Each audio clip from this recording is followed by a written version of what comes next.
You're listening to English with Monty, the podcast about the English language. Today is 8-Minute English, talking about used to, be used to, and get used to.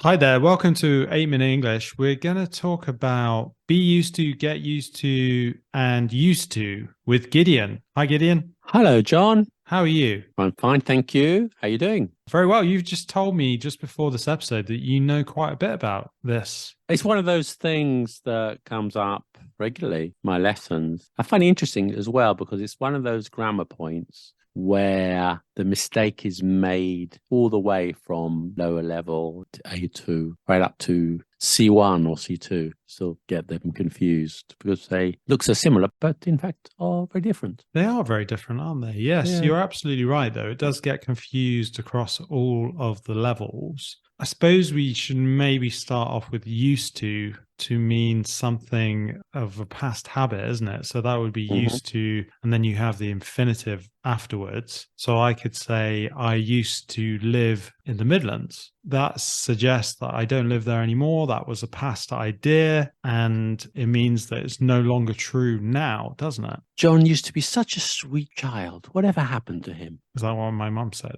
It wasn't what you said. I was imagining somebody said something like that. Indeed. He used to be so nice. He used to be so kind. And He now, used to be so friendly. And now look at him. Now look at him. He's an oaf. Scruffy hoodlum. So yes, I did used to be lovely once. So that's good news. Yeah. So it is something that no longer exists now, isn't it? Is that commonly confused? People confuse that a bit? Used to.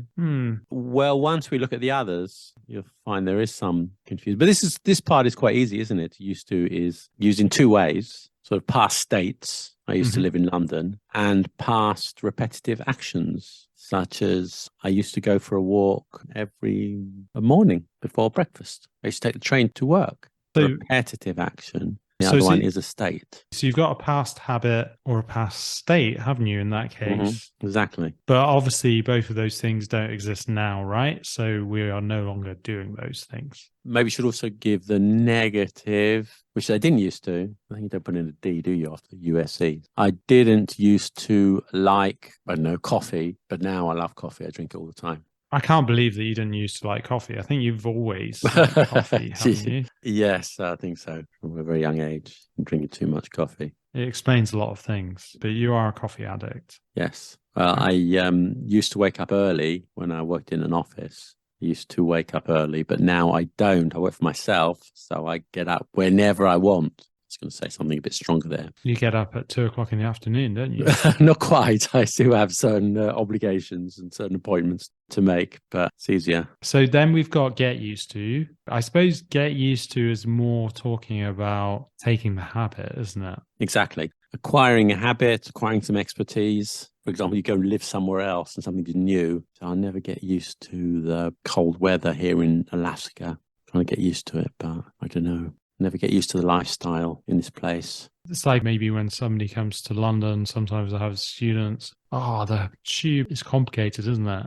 After a while, they're like, oh, no, I'm getting used to it. It's not too bad. It's something that is entering into my way of living as a habit. Exactly. I know you grew up in a big country estate, a manor house, several thousand square meters with butlers and servants. Yes, everybody knows that. Try to keep it secret. And then you move into London and, you go and live in a 9 square meter studio. 9 square meters? Get used. It's one of the bigger places. Yeah, exactly. I have to get used to living in a small place now. Life's different here in the centre of London. I have to get used to living with all the peasants, all the ordinary people. Yeah, exactly. So get used to is about acquiring some new habits, some new skills or expertise, isn't it? If you don't have that habit, so I'm not used to living in a small apartment. It's just ing with the verb, not used to getting up. That's probably the most common error I hear actually when people use get used to or to be used to is that you're always going to use an ing form, aren't you, of the verb after to. To kind of works like a preposition, doesn't it? In this case, I'm not used to getting up early. I'm not used to living in a small flat. And it's kind of a present continuous because if you remove the used to, you see it as a present continuous, don't you? I am not used to getting up early. I am getting up early. I am not getting up early. So get rid of the used to. And it's still ing. It is a present continuous, but with used to in the middle. That's a good way of remembering it, though, isn't it? Because you've got I'm at the beginning, and then, you've just got used to put in the middle, and then you're more or less present continuous with the used to chucked in between. The other way of remembering the difference is if you can put a noun, then it must be to be used to or get used to with an ing verb if it's there, but you can change it into a noun. For example, I'm not used to living in a small apartment. I'm not used to small apartments.